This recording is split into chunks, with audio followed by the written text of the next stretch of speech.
Okay dear FM students, बड़ा आज के इस आप कह लें छोटे से लेक्चर में क्वेश्चन डिस्कस करते हैं जी फाइनेंशियल मैनेजमेंट में। और ये जो क्वेश्चन हमने उठाया, एक तो हम ये question this question we have taken from Study Hub, और स्टडी हब में पहले ही चैप्टर है द फाइनेंशियल मैनेजमेंट फंक्शन।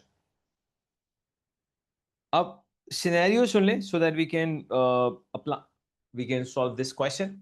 अगर आपसे सिंपली कहा जाए भाई कैपिटल गेन निकालें, अभी तो कैपिटल गेन तो बहुत सिंपल सा कॉन्सेप्ट है ना। अगर आपने किसी कंपनी के शेयर्स में इन्वेस्टमेंट की, उसकी शेयर प्राइस बढ़ेगी तो आपको कैपिटल गेन होगा। सेकंड, अगर आपको आपका एग्जामिनर कहता है काम करो मुझे शेयर होल्डर्स का टोटल रिटर्न निकाल के दे। एक्चुअली जब हम शेयर होल्डर्स के टोटल रिटर्न की बात करते हैं तो स्टूडेंट्स एक चीज हमेशा याद रखिएगा, टोटल रिटर्न में दो चीजें होती हैं। एक फ्यूचर का कैपिटल गेन आ जाएगा और जाहिर सी बात है सेकंड फ्यूचर का डिविडेंड आ जाएगा। तो कैपिटल टोटल शेयर होल्डर्स के रिटर्न की बात करेंगे तो इट हैज टू कंपोनेंट्स, एक तो कैपिटल गेन, एक्सपेक्टेड जो कैपिटल गेन होता है वो, प्लस द फ्यूचर का डिविडेंड। फॉर एग्जाम्पल अगर मुझे 2012 के अंदर, ये तो बहुत पुराना हो गया, चले फॉर एग्जाम्पल 2026 में let's say we need to calculate total share holders return, तो कैपिटल गेन 2026 का लेंगे, मींस 2025 और 2026 की शेयर प्राइस में जो डिफरेंस आ रहा है दैट इज कैपिटल गेन लिया, प्लस 2026 का जो डिविडेंड है वो लेंगे, डिवाइड करेंगे 2025 की शेयर प्राइस से, तो आपके पास टोटल शेयर होल्डर्स का रिटर्न आ जाएगा। और अगर एग्जामिनर कहता है ना जी ना, सनू सिर्फ और सिर्फ कैपिटल गेन दे दो, तो सही जी कैपिटल गेन ले लो। कैपिटल गेन के लिए क्या करेंगे, पिछले साल की शेयर प्राइस इस साल की शेयर प्राइस का difference will give you the capital gain. अगर तो बेटा शेयर प्राइस बढ़ी है कैपिटल गेन, अगर शेयर प्राइस कम होगी तो technically it's a capital loss. Let's begin this question. What was the capital gain to 31st में X5 को आपने बताना है जी कैपिटल गेन कितना है। A share holder of QSX company is concerned about the recent performance of the company and has collected the following financial information। Company है अपनी performance के लिए परेशान है, एक हमारा एफएम का बच्चा है, अबे वो अपने फ्यूचर के लिए परेशान नहीं है। See the difference, dilemma check कर ले। कंपनी को परफॉर्मेंस की परेशानी है, अबे हमारे बच्चे को अपने फ्यूचर की परेशानी नहीं है।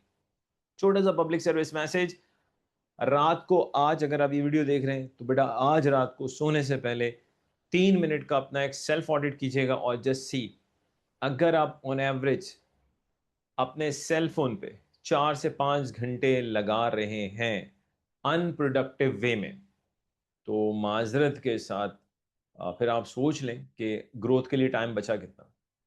24 घंटे, उसमें से अगर एक स्टूडेंट अपनी स्टूडेंट लाइफ में 5-6 घंटे अनप्रोडक्टिव सोशल मीडिया पे लगा दे, 8-10 घंटे सो रहा है, तो मेरे भाई फिर पढ़ाई के लिए अल्लाह ही रहम करे, टाइम कहाँ बचेगा।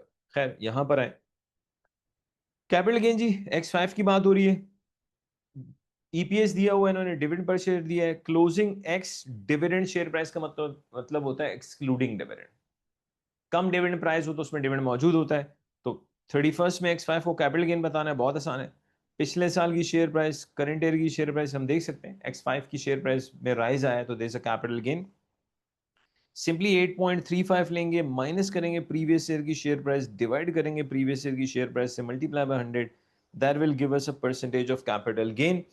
8.35 माइनस 7.4, न्यूमिरेटर में आ रहा है बेटा 0.95, इसको डिवाइड कर दें 7.4 से, तो कैपिटल गेन आ रहा है जी 12.83%। Let's see, simply A is the answer. So capital gain is 12.83%. Let's go for the next requirement of this question. Correct answer is A, the perfect. अच्छा इसमें कह रहा है what was the total shareholders return for the year to 31st में X6 को आपने total shareholders return निकालना है। I did mention earlier, maybe 1 or 2 minutes earlier, that total shareholders के रिटर्न की अगर हम बात करते हैं तो बेटा उसके दो कंपोनेंट्स होते हैं, एक capital gain and the second is dividend. Capital gain पिछले साल और करंट जिसके लिए हम काम कर रहे हैं शेयर प्राइस का डिफरेंस होता है। लेट्स सी, अब हमें टोटल शेयर होल्डर्स रिटर्न निकालना है 2006 के लिए। तो ये लें जी, टोटल शेयर होल्डर्स रिटर्न की बात हो रही है फॉर 2026। पहले तो बेटा आप डिवाइड करेंगे एक्स 5 की शेयर प्राइस से, विच इज 8.35। अब इसमें अगर आप सबसे पहले तो इसको देखें लॉजिकली, मुझे कैपिटल गेन की जगह कैपिटल लॉस नजर आ रहा है। अरे सर आप ऐसी बातें करें, मैं ऐसी बात करूं क्या, इसमें नजर नहीं आ रहा आपको, अल्लाह माफ करे। 8.35 से शेयर प्राइस कम हो रही है। अबे शेयर प्राइस कम होगी तो कैपिटल लॉस ही कहेंगे ना, मां सदके कैपिटल गेन थोड़ी कहेंगे। अरे सर हमने तो पढ़ा था स्टॉक एक्सचेंज से मिलने वाले रिटर्न पॉजिटिव होते हैं, किसने कहा आपको? स्टॉक एक्सचेंज नेगेटिव रिटर्न भी तो देती है। आप जब भी स्टॉक से में इन्वेस्टमेंट की बात करते हो और आप जब लोगों से मिलते हैं तो लोग आपको सिर्फ वन साइडेड स्टोरी बताते हैं कि फलाने को जानते हो, आप कहते हो मैं नहीं जानता। बोला भाई आया था स्टॉक से में, कुछ भी नहीं था, आज चेक करो आसमानों पे पहुंचा। आपने कहा, क्या मतलब आसमानों पे पहुंचा है? बोला नहीं मतलब काफी तरक्की कर ली उसने। फिर वो और आपको इस तरह की इंफॉर्मेशन देते हैं तो आप कहते हैं बस दुनिया में सबसे आसान काम है अमीर होना, एंड स्टॉक से में पैसा लगाएंगे फिर हम बहुत ऊपर जाएंगे। वो लेकिन आपको बाकी बातें नहीं बताते सर कि स्टॉक एक्सचेंज के चक्कर में कितने लोग ऊपर ही चले गए, अल्लाह माफ करे। और ये नहीं बताते कि वो शख्स जो बार बार आपको ऑफिस में चाय पिलाने आया था वो भी आपकी तरह ही कभी स्टॉक से में पैसे लेकर आया था और आज चाय पिला रहा है, अल्लाह माफ करे। खैर वापस आते हैं, डू इन्वेस्ट एट स्टॉक से, इसमें कोई मसला नहीं, लेकिन आप जब पैसा लगाते हैं तो उससे पहले खुदा के लिए पहले स्टडी कर लें, सीख लें, फिर आप ये काम करें। और हमेशा एक एडवाइस ये, स्टॉक से में वो पैसा लगाना चाहिए जो आपकी ज़रूरत से ज़्यादा हो भाई। ज़रूरत के पैसे यहाँ नहीं लगाने चाहिए। और ये चीज़ हमारे एफएम के अंदर भी है। अगर एक कंपनी के पास सरप्लस पड़ा हुआ है 2-3 महीने के लिए, बस उसको कभी एडवाइस नहीं देंगे ये पैसा उठा के स्टॉक से में लगा दो। क्यों? अबे अगले को 2-3 महीने के बाद ये पैसा चाहिए। स्टॉक से में की गई इन्वेस्टमेंट बड़ी रिस्की इन्वेस्टमेंट होती है।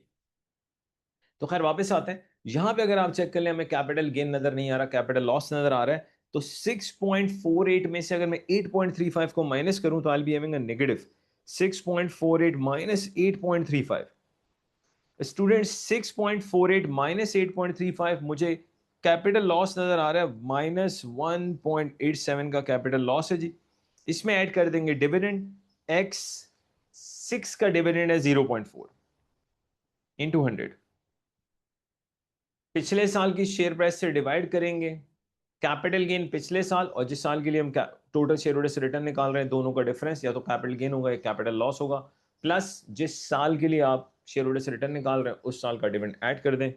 सो लेट्स सी, ये तो उस्ताद अल्लाह माफ करे शेयर होल्डर्स रिटर्न नेगेटिव में ही आ रहा है भाई। That is going to be maybe first time. Okay let's see into 8.35। तो यार ये नेगेटिव आ रहा है भाई 17.6%। लो दसो, वो स्टॉक से में गया था कि कुछ कमा के आऊंगा, वो तो वापस ही नहीं आया भाई, उसने तो काफी लॉस कर दिया। तो 2006 में जी शेयर होल्डर्स का टोटल रिटर्न है, अल्लाह माफ करे, -17.6%।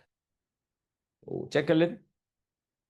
इन्होंने ये ऑप्शन दिया, कह रहे हैं जी इनमें से कोई एक सेलेक्ट करें, इसे इसे इसे इसे। तो भाई हम 17.6 को सेलेक्ट कर रहे हैं, -17.6 को सेलेक्ट कर रहे हैं। तो that is all about today's I would say 1 or 2 questions, and ये सवालात हमने बेसिकली स्टडी हब से लिए। सिर्फ एक मैसेज जो मैं हमेशा देता हूँ, याद रखना स्टूडेंट, जो लोग भी अबील स्कूल ऑफ अकाउंटेंसी में किसी भी पेपर में एनरोल्ड होते हैं, हम दुनिया की सबसे अच्छी व्हाट्सएप सपोर्ट प्रोवाइड करते हैं। हम अपने स्टूडेंट की तमाम क्वेरीज को रिप्लाई करते हैं। हम कोई टीचर असिस्टेंट नहीं रखते, हमारे यहाँ टीचर ही रिप्लाई करता है, क्योंकि टीचर ही बेटर पोजीशन में होता है कि आपको रिप्लाई कर सके। और एफएम के अंदर अल्हम्दुलिल्लाह we have the honoured of producing the world top. Plus जब आप एफएम में हमारे पास आते हैं या किसी और भी पेपर में आते हैं, हम आपको 2 तरह के रिविजन्स प्रोवाइड करते हैं, टॉपिकल भी और क्वेश्चन बेस्ड रिविजन भी।